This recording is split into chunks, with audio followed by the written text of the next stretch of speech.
Hi, babe. Before we get started today, if you are loving the podcast and you want to go deeper, you can now get full access to all of my exclusive content within the membership completely free for 7 whole days. Click the link in my bio and unlock the vault. If you're listening to this on the podcast, then that's because I've opened up this first introduction episode to everybody so that you can get a taste for what the book club is going to be like. If it sounds like your vibe and you want to join us for our first book, Make It Happen, which is starting on the 1st of April, come and join us now. The link's in the bio and it's $2 a month. Going forward, these episodes will be locked, so they'll only be available inside the book club, and I hope to see you in there soon. Oh my God, how exciting! The first ever post in the brand new Empire State Book Club. Welcome! I'm so happy that you are here. Now, I'm going to tell you now, these are going to be very unedited. Not that you're used to anything different, because so are my podcasts. So I'm going to do a podcast for each chapter of the books that we read. And as you know, from my earlier post, we are doing a book called Make It Happen, Manifest the Life of Your Dreams by Jordana Levin. And this first one was chosen by my members in Empire State Vault, which you can get a 7-day pass to, by the way, if you want one. But they chose this because I actually was inspired to do this book club because of them. It was something that they asked for. And I was going to add it into the membership, and then I thought, I can have a lot of impact just from this $2 book club for people who are out there who are right at the beginning of the manifestation journey, or even people who are ready to start investing in themselves, but maybe like they've never done that before and it's a bit scary. This is the perfect place for you, because you'll get into the habit of, doing something to work on yourself, to do that self-development work. And you'll get a taste for what that's like and the impact that it can have. So I'm really, really happy that you are all here. Now, not next month. So we're going to do a book every 2 months, because I find self-development books can have a lot of information in them. Obviously, if at any point we need to adjust that, we will. Like if there's a really quick book or something like that, and we get through it quicker and there's not as much to take in, we'll adjust that accordingly. But we'll go off the idea that there's going to be one book every 2 months, and I'm going to record a little mini podcast for each of the chapters, and then I'll also provide you with some kind of little journal prompt activity or a bit of a challenge going off what we've learned in that chapter. I'm not going to read out the whole book, obviously. But for those of you that don't know, I am just going to mention this. If you have something like Spotify, I'm not sure about the other ones, but I use Spotify, so I know that it's true for this one. If you pay for premium, you actually get 15 hours of free ebooks. Not ebooks, what they're called, audio books included in that. So if there's a book that you don't want to buy and you just want to listen along to it, then you can do that. There's also another app called BorrowBox, and I think there's another one as well. I'll try and find out what the name of it was. I'm sure one of my other members mentioned another one that was similar. But BorrowBox, if you've got a library card, you can borrow ebooks. So go down to your local library, ask them for a library card, and then you can download the app called BorrowBox, and you can use that to access these books. Obviously, lots of you I know will buy the books, and that's absolutely fine, but not everybody wants to or can buy the books. So please take advantage of using those things. If you've got Spotify Premium, you can use the 15 hours. And if you've got a library nearby you, just go and grab yourself a card and use BorrowBox. So this is a book. Oh, right. What else was I going to say? No, there was something else. Hang on.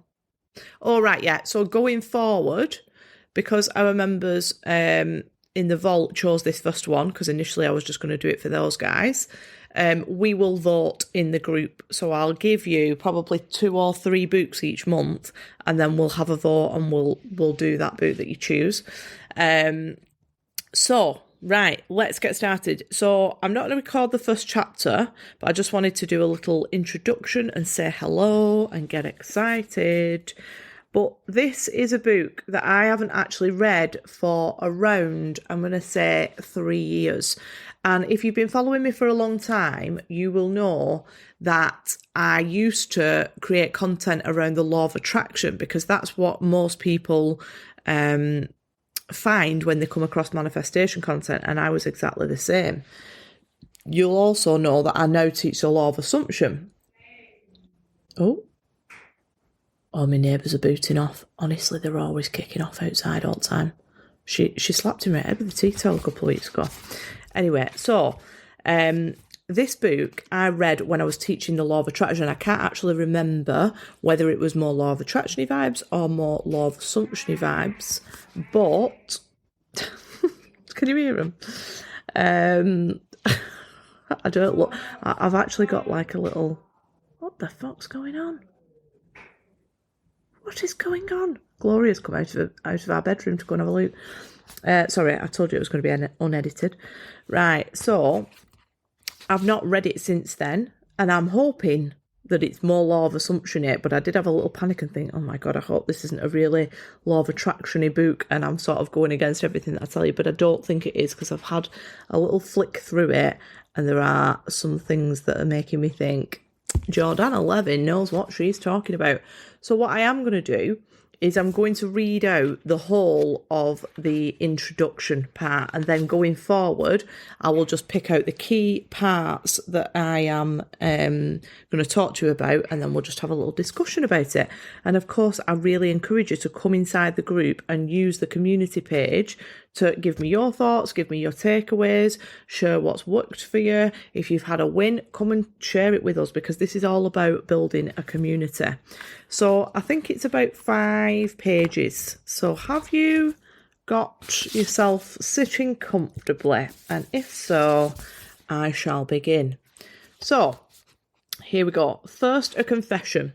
The word manifestation used to make me cringe. It wasn't so much the word itself as the blank stares, brow raises and eye rolls that it would elicit when uttered. Manifestation is not woo-woo, I'd quickly retort. And when it came up in conversation, as if the reputation of the entire concept rested solely on my shoulders. But I teach manifestation, so it is a big part of the work I do in the world. And everything I have in my life is as a result of either a conscious or subconscious manifestation on my part, as is so for all of us. So I guess in a way, its reputation is my business. For years, when explaining what I do and what I teach, I'd dance around using the word at all. I'd replace it with phrases like creating the life you want, directing your energy and designing your future. But it seems silly to use a jumble of self-help words when I could use one perfectly good word. Do you know what? I really relate to that first section there, because I also do a bit of that, because you do get eye rolls, you know, and I'm sure many of you will know, if you are into manifestation and you talk about it with anybody who is outside of the manifestation sort of community, people look at you like you're batshit crazy. So that's really interesting that she does that as well. Right, let me carry on. So I tidied up my spiel, I mastered my delivery, I brought the concept down, reworked it and took full ownership of it. And once I decided that I was ready to embrace the M word, I got curious about the misinterpretation of it over the years. How had manifestation become so mystical and out of reach? Turned out the negative reactions weren't so much about the name, it was the way the concept had been packaged and sold to us. For the past few decades, that was the real issue. You see, current teachings around manifestation make big promises and wrap them up in spiritual fluff. Yes, Jordana. And an esoteric bow, but they rarely deliver.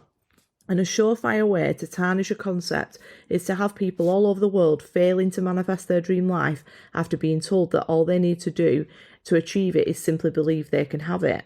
It's a nice thought, but it is just that, a thought. It's unrealistic to think that that's all it takes. If living the good life was as easy as thinking the good thoughts and feeling the good feels, don't you think we'd all be driving around in sports cars and working remotely from idyllic beachside bungalows by now? Where's my Mongolian yurt in the Highlands next to my chicken coop in the garden of homegrown vegetables? Where's my sexy farmer in the country road, turtleneck and Timberlands? I'm not getting any younger and neither is he. For the uninitiated, manifestation is essentially about taking ownership of your future. Yes, it fucking is. Full stop, period. It's about waking up to the fact that you are the creator of every single thing in your life. Oh, me and Jordana are going to get on just fine, guys. Things are not happening to you. You are making them happen, most likely unconsciously. Controversial, I know, but every one of us has the ability to be our own decision maker. And before you interrupt me with examples of events, people, and situations that you are 100% certain you didn't make happen, I urge you to stick with me and keep turning the pages of this book. We will, Jordana. Once you can wrap your head around this one thing, no matter how comfortable, the game changes. Although my crystal collection would have you green with envy, my wardrobe looks like it's straight out of a Bohemian Dream Pinterest board, and I could give you an eerily accurate reading with my third generation deck of wide array tarot cards, I'll be the first to admit that the spiritual cloak in which manifestation has been swanning around town has damaged its credibility. Oh my God, this is so good, guys. I completely agree with all of that. I love crystals, like I literally love everything about spirituality. But I actually don't really link... no, I'm not going to say that. I was going to say I don't really link the two. I do link the two. But my spiritual practices of doing things like using tarot cards or certain ceremonies that I will do, or things around the moon and my crystal collection, all of those things really help me in many ways. But that is not what manifests. It's not. So I'm interested to hear what she says about this. Right, where was I up to?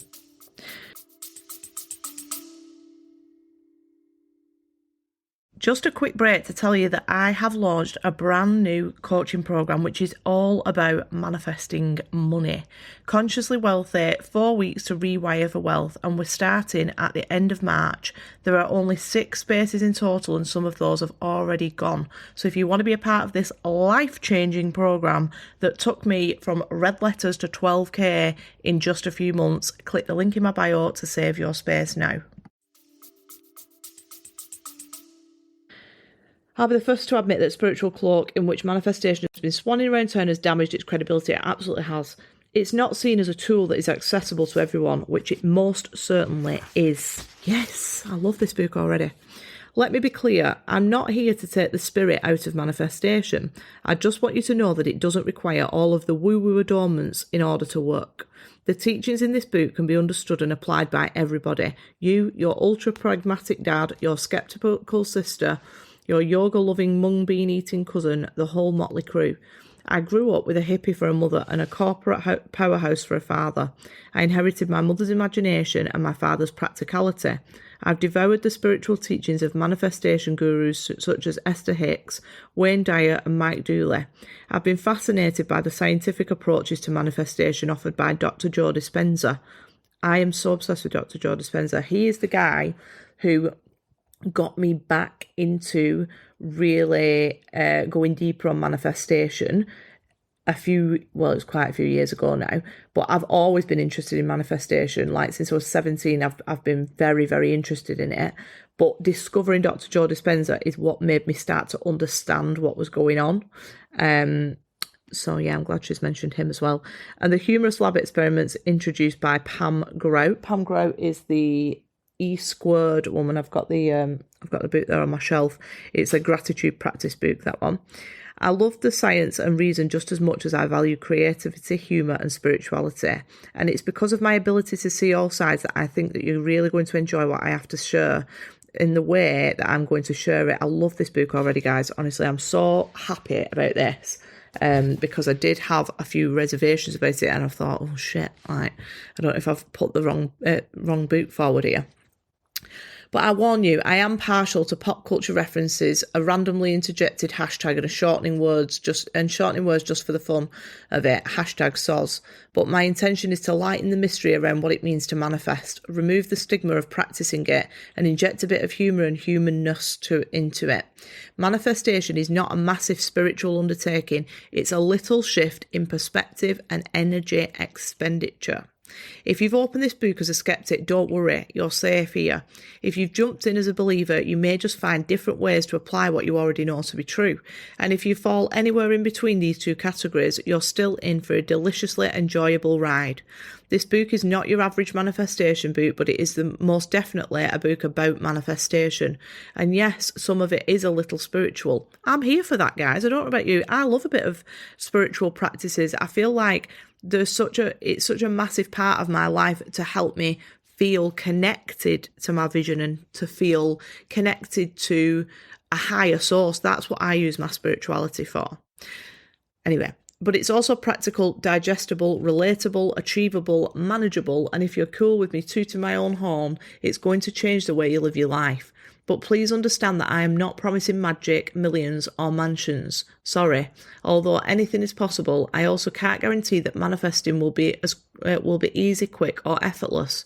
Wait, don't go, it'll be worth it. And guess what? There's no big secret to any of this. In fact, I'm going to tell you everything I know about the theory and the practice of manifestation. You will walk away incredibly self-empowered with the ability to make significant change in your life. And there are lots of happy side effects too.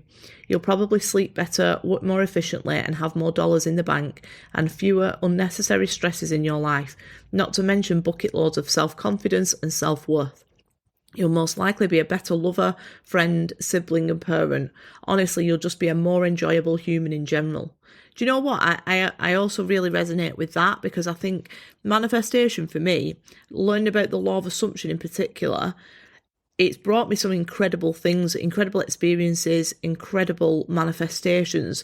But more than anything, it's made me much more peaceful, much more chill, much more optimistic, because I understand that I am the one in control.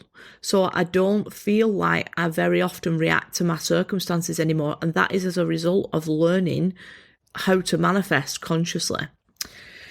Anyway, if all of this isn't enough to make you want to keep turning the pages of this book, then perhaps you're not ready to take control of your life just yet. Ooh. Yeah, that's true. And that's cool. You can come back when you are. I hope you do, because this shit works. And then she goes on to tell a little story. Yeah, let's read the story. Growing up, I thought I was psychic. I would think things and then they would come true. But I wouldn't just think them. I would feel them, worry about them, take subconscious action towards them, and believe with every cell of my body that my future predictions were inevitable, which ultimately guarantees that they were. A broken foot, a cancelled flight, a crooked business deal, a tragic love story, the list went on and on. I always talk to my clients about this, particularly if they are worriers. If you are listening and you are like a worrier, or you get quite anxious about something and you overthink things, although that can absolutely torture you right now and may well be doing that, you are going to be a fantastic manifester, because if you can do that for all of the shit that you don't want, you can also do that for all of the shit that you do want. It's just a switch in perspective. It's choosing to consciously change your thoughts so that they align with your vision instead of align with an absolute fucking disaster that you don't want. What I eventually realised, just in time to prevent me from whipping out my crystal ball, headscarf and flashing neon sign, we've all been there, was that I wasn't predicting the future, I was manifesting it. The energy that I was expelling through stress, anxiety and worrying about the future was making these unfortunate things materialise. So one day I changed the game. After several shoulder dislocations and a disastrous job, another failed relationship and many a pity party, I put on my researcher's hat and took a good look at what was really going on. If I could manifest this shitstorm of negative stuff, perhaps I could manifest things I actually wanted. Turns out I could. Instead of exerting all my energy on negative and fruitless untruths, I deliberately focus my energy on creating a positive, rewarding and abundant life. That's all we're doing. That is all we're doing, guys. And I believe wholeheartedly, without a doubt, that you can too. It wasn't easy. It took a lot of trial and error, and I had to rework a lot of the old concepts, self-concept, and look at them through different lenses. Many times I'd get close to cracking the secret, only to find that my manifestation's slipping through my fingers. Consequently, I'd feel depressed, deprived, and like an utter failure. I think we've all experienced that. I definitely have, where you've managed to manifest something and you're like, oh my God, I've got it now. And then because of your programming in your subconscious mind, you lose it again, because it's like this autopilot. It's like a thermostat. And unless it's wired to have that, then you're not going to keep it, which is why it's really important to do this work. Instead of exerting all... No, I already read that bit. And that right there was the catalyst to finding the answers to manifestation that I'd not fully explored yet. Failure. It rocks our self-worth, self-love, and our self-trust. When we fail, we feel defeated, we give up, and we walk away. And if you're anything like me, we rebel against the very thing that we were trying so hard to achieve. This is how I came to develop the manifestation equation, a foolproof way to manifest anything that you desire. Now, I'm no mathematician. In fact, I still giggle at the fact that I've bundled these teachings into an equation, but that really is the best way to explain them. Successful manifestation comes down to simple mathematics, so simple that even this numbers dummy can understand it. Like any basic maths equation, the manifestation is the sum of its parts. If you exclude or ignore one part of the equation, the whole thing falls apart. And trust me, I've tried every variable of this equation imaginable. Do you know what? This again really resonates with me, because I was talking about this the other day. When I was a teacher, no, let's go back to when I was at school.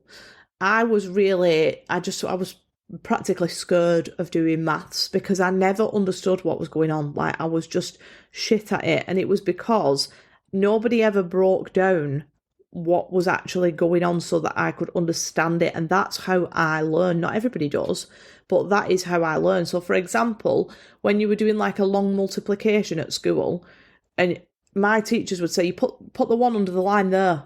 And I'd be like, why? And then I'd forget to do it because I didn't understand why. And they said, it doesn't matter why, just put it there. And then you add it on there.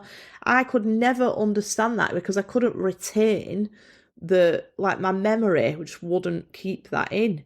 So when I forgot, I couldn't work it out because I didn't understand what was going on. If somebody had explained to me what was actually going on, what the equation was, and why the 1 or the 2 was under the line, and why you had to keep things in that column and this column, I would have been far fucking better at maths. And so that made me a really good maths teacher. And I think that is why I am good at helping others with manifestation, because although some people like to teach just, here's what you do, here's the technique, and you don't need to know the why, and that's fine, that works for a lot of people, it doesn't work for me. I need to understand what I'm doing so that I can troubleshoot when something doesn't turn up. I'm like, well, where have I gone wrong there?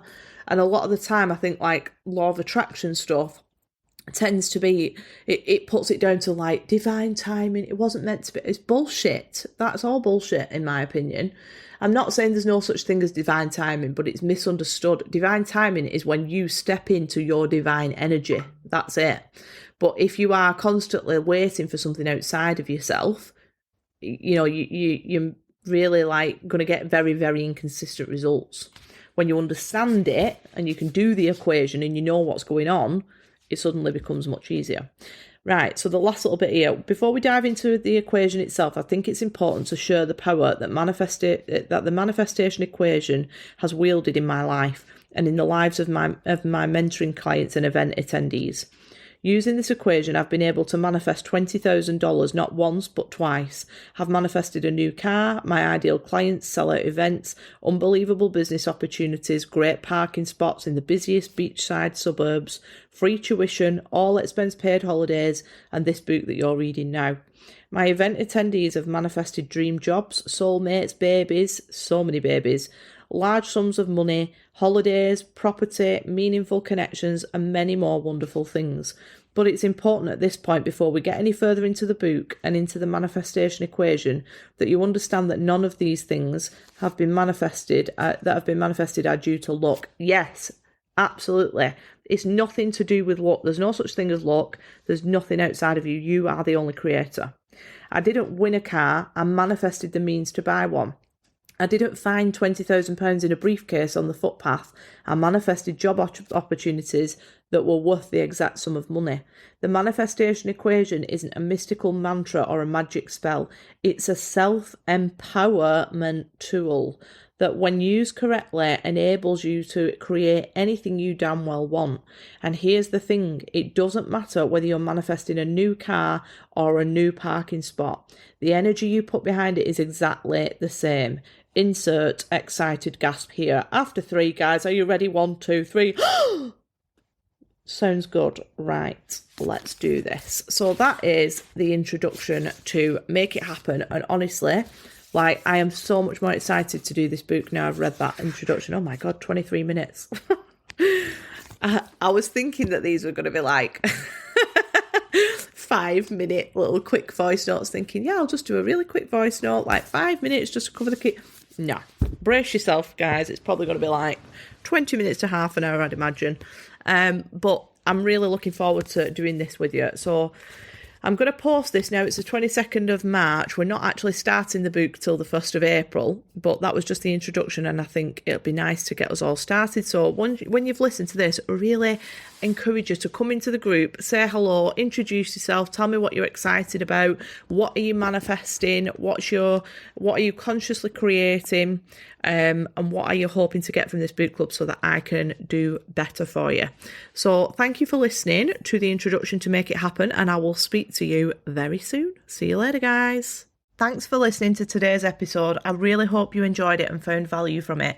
If you did, I would be eternally grateful if you would go and leave me an Apple review. It's literally the only way that this podcast can grow, so I'm so grateful for every single one of your reviews. Have a great week.